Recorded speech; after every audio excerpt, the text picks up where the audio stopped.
తెలంగాణలో రాజకీయాలు ఇంతకాలం సైలెంట్గా కొనసాగినా ఇప్పుడు మాత్రం వాడివేడిగా యుద్ధ వాతావరణం నెలకొన్నట్లు కనబడుతోంది.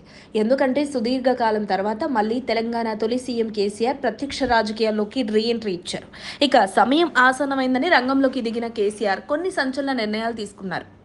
ఈ క్రమంలో రేవంత్ రెడ్డిని కూరలో కరివేపాకులా తీసిపడేశాడు. ఇప్పటికే రాజకీయ అవసరాల కోసం ఎమ్మెల్యేలు ఎంతటి స్థాయికి దిగజారిపోయారో కాంగ్రెస్ పార్టీలో ఫిరాయించిన ఎమ్మెల్యేలను చూస్తే అర్థమవుతుంది. బీఆర్ఎస్ పార్టీ నుంచి గెలిచిన ఎమ్మెల్యేలు బహిరంగంగా కాంగ్రెస్ కండువా కప్పుకొని కాంగ్రెస్ పార్టీ కార్యక్రమాల్లో పాల్గొంటూ హల్చల్ చేశారు. కాంగ్రెస్ కార్యకర్తల్లా మారిపోయినా ఆ ఎమ్మెల్యేలు ఉప ఎన్నిక వస్తుందనే భయంతో యూటర్న్ తీసుకొని తాము పార్టీ మారలేదని చెప్పడం, అసెంబ్లీ స్పీకర్ గడ్డం ప్రసాద్ కూడా ఎమ్మెల్యేలకు క్లీన్ చిట్ ఇవ్వడం మరింత వివాదం రేపుతోంది. వారంతా బీఆర్ఎస్ పార్టీ సభ్యులే అని ప్రకటించారు. మరి కేసీఆర్ నాయకత్వంలో ఆదివారం జరిగిన ఆ పార్టీ కార్యవర్గ సమావేశానికి సదరు శాసనసభ్యులు డుమ్మా కొట్టడం మళ్లీ పొలిటికల్ సర్కిల్స్ లో చర్చనీయాంశంగా మారింది. ఆధారాలు లేవంటూ ఫిరాయింపు ఎమ్మెల్యేలపై అనర్హత పిటిషన్ను కొట్టివేసిన తెలంగాణ స్పీకర్ గడ్డం ప్రసాద్ కుమార్ తీసుకున్న నిర్ణయం తీవ్ర సంచలనం రేపుతోంది. వారంతా బీఆర్ఎస్ పార్టీ ఎమ్మెల్యేలను ప్రకటించడంతో కొందరు స్పీకర్ నిర్ణయానికి మద్దతు ఇవ్వగా మరికొందరు విస్మయానికి గురయ్యారు. ఆ ఎమ్మెల్యేలు కూడా స్పీకర్కి ఇచ్చిన సమాధానంలో నేను బీఆర్ఎస్ పార్టీలో ఉన్నా ఆ పార్టీ మారలేదని చెప్పారు. అంతేకాకుండా తమ జీవితంలో 5,000 బీఆర్ఎస్ ఎల్పీకి వెళ్తోందని సాక్ష్యంగా పేర్కొనడం గమనార్హం.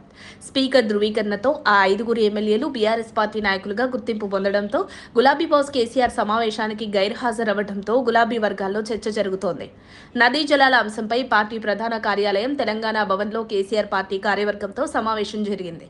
ఈ సమావేశానికి ఎమ్మెల్యేలు, ఎంపీలు, ఎమ్మెల్సీలు, మాజీ మంత్రులతో పాటు పార్టీలోని చిన్న చితక ముఖ్య నాయకత్వం అంతా అటెండ్ అయ్యారు. కానీ ఫిరాయించిన ఎమ్మెల్యేలు మాత్రం కేసీఆర్ వచ్చినా పట్టించుకోవట్లేదు. దీంతో వాళ్ళంతా కారు పార్టీలో ఉన్నామని చెప్తున్నా వారి మద్దతు మాత్రం కాంగ్రెస్కి అన్నట్లు స్పష్టమైంది. కేవలం ఉప ఎన్నికకు భయపడి ముందు నొయ్యి వెనక గొయ్యి అన్నట్లుగా అటు కాంగ్రెస్ లో ఉండలేక తిరిగి బీఆర్ఎస్ లో చేరలేక రెంటికి చెడ్డ రేవడిలా ఫిరాయింపు ఎమ్మెల్యేల దుస్థితి నెలకొంది. ఏదేమైనా ఆ ఎమ్మెల్యే తీరు బీఆర్ఎస్ కు నష్టం చేకూరుతుందని చెప్పాలి. ఎందుకంటే వారంతా బీఆర్ఎస్ సమావేశంలో పాల్గొన్న రేవంత్ కు కోవట్లుగా ఉంటారనే ప్రచారం జోరుగా జరుగుతోంది. మరి ఆ ఎమ్మెల్యేలపై కేసీఆర్ యాక్షన్ ఎలా ఉండబోతుందో రాజకీయ వర్గాల్లో ఆసక్తి రేపుతోంది. మరిన్ని అప్డేట్స్ కోసం మా కాయ్ టీవీని సబ్స్క్రైబ్ చేసుకోండి. మా వీడియో కనుక మీకు నచ్చినట్లయితే లైక్ చేయండి, షేర్ చేయండి. మీ విలువైన అభిప్రాయాలను కామెంట్ బాక్స్లో తెలియజేయండి.